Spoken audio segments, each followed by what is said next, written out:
Sveiki! Noriu Jums šiandien parodyti kelis tobulai drėgmę sugeriančius medvilninius rankšluosčius.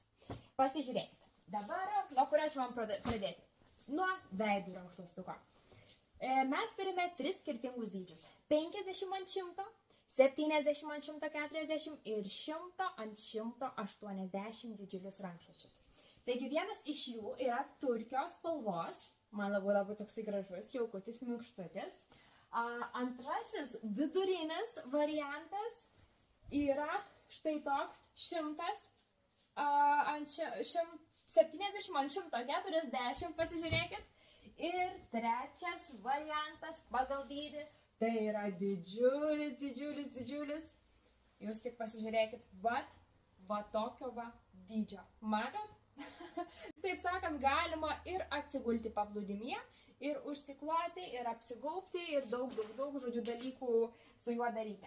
Dar viena spalva, kurią noriu parodyti, tai yra va štai tokia mėlyna spalva, tokia gana ryški, sodri tokia mėlyna spalva. Dar viena spalvytė būtų alyvuogės. Dabar jau tokia prigesinta alyvuogė, tokia subtili spalvytė. Ir dar noriu jums parodyti, žiūrėkit, patį audinį iš arčiau. Audinukas yra be proto minkštutis, toksai švelnutis, bet kartoju, drėgmę sugeria tobulai. Dar viena spalvytė yra, tiksliau, dar net 3, ar ne, spalvos. Tai yra tokia sidabro, šviesiai pilka ir yra tamsiai pilka spalva. Ir aišku, standartinė, taip sakant, viešbutinė, ar ne, baltoji spalva. Sakau viešbutinė, bet iš tikrųjų labai daug žmonių ją naudoja ir namuose, nes jinai yra be galo neutrali. Taigi taip, balta, pilka, sidabro spalva, labai tokia tikrai nuostabi ir daug kur deranti grafičio spalva.